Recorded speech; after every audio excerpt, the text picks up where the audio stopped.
Hi everyone. So I'm going to go over array lists in this video. So we're going to talk about what array lists are and what we use them for and really what their purpose is in Java. So an array list is basically, in the short of it, an array that can grow and shrink. Okay? So instead of having a fixed length array, we can have a dynamically allocated array, meaning that we can dynamically change whether or not it is smaller or bigger than what we originally allocated for that array. Now, in order to use it, you do have to use this particular import statement. It is not imported directly with the rest of the usual Java files. So this is an import, and then you're going to import java.util.ArrayList. Okay, so when we do this, we are then going to be able to use the array list however we want to use it. In this case, we're going to go over a bit of an example of what that would look like.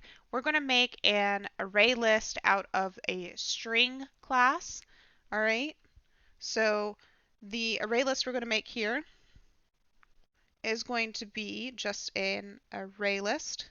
So it has an object, just like all of the other objects we've been dealing with.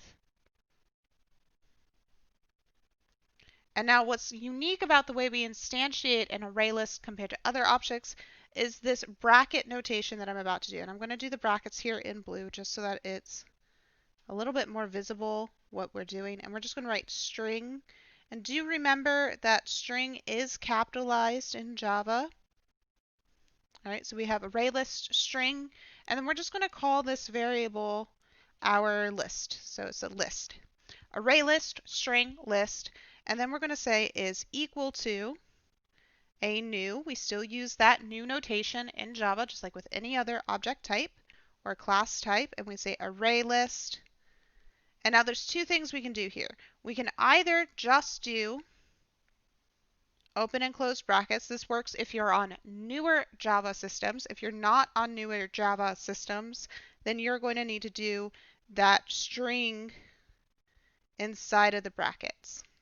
But you should be able to, because we're using Java 8, you should be able to just do those brackets. It's going to automatically know what type of array list to make because we already declared that at the beginning of the object. So array list with brackets, these are specifically the less than and greater than brackets, not your traditional brackets. So we have the pointy brackets here. And inside of those, we say string, and then list equals new array list. And we have those brackets again, those less than, greater than brackets. All right, and now the next thing we do is we're going to put a nice little set of parentheses here. And inside of that, we're going to start with our initial capacity. So let's say we know that we want to put at least 10 items in the list. We can go ahead and put 10 here. And that's all we do. That's all we have to do to start that array list. So now we have an array list. It has no values in it, but we do have an initial capacity at 10. Now, things to note about this array list is that it will expand automatically as needed. So it expands its capacity as needed and on demand.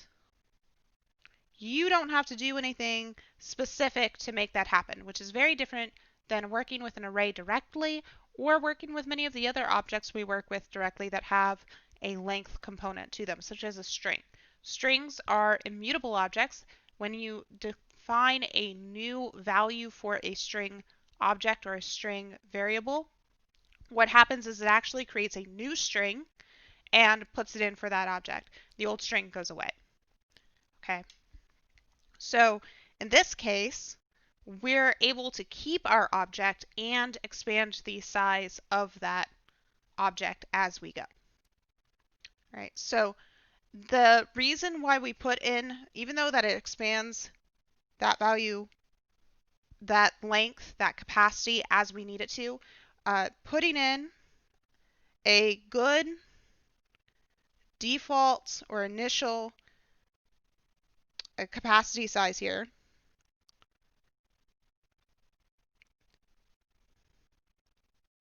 will allow us to have a more efficient program.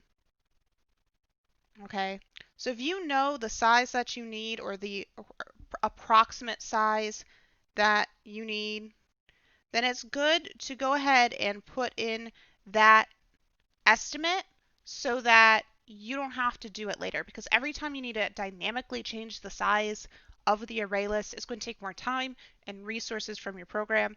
So it's good practice to go ahead and set what you expect to use out of that array list. Now it's okay if you under or over spec, but just a little bit. Don't completely over spec because you're allocating memory space, and that's going to decrease your efficiency at that point. But if you know about how many items you're going to need, you're going to want to hit very close to that to improve the efficiency, the overall efficiency on your program. Now with Java, that's not super important. We're not trying to do super efficient programs, but it's good to keep in mind that you should get something close to what you're going to need. Now, additionally, what you need to remember is that we can't use primitives. Okay, so no primitives. That means no int, double, float. None of those are allowed. Okay? Now, we can use strings because strings aren't technically primitives in Java. Strings are an object. So if we want to use these, you need to use the wrapper classes instead. All right?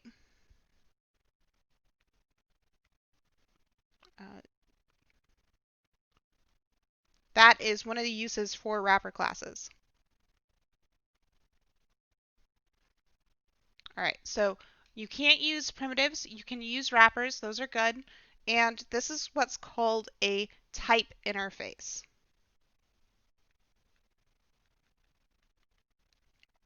So we don't have to only use strings.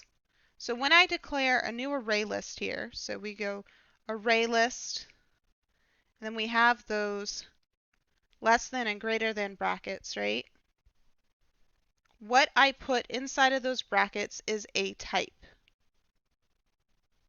So in here, there is a type. And that's what's important about this, is that whatever type you put into there is the type of array list you have, which means the type of objects that you give it have to be in a line with that type. Okay? So what we're going to do next is I'm going to show you how to access and modify values within this array list in the next video. This gives you just kind of the high-level overview of what we're talking about. So an array list is an array that can grow and shrink. You need to import it using java util.ArrayList. And then we showed you just that example there of how we can instantiate a new array list and some of the details about the rules on what we can instantiate and what good practices are. All right. So next video, we're going to do a little bit more example coding with that.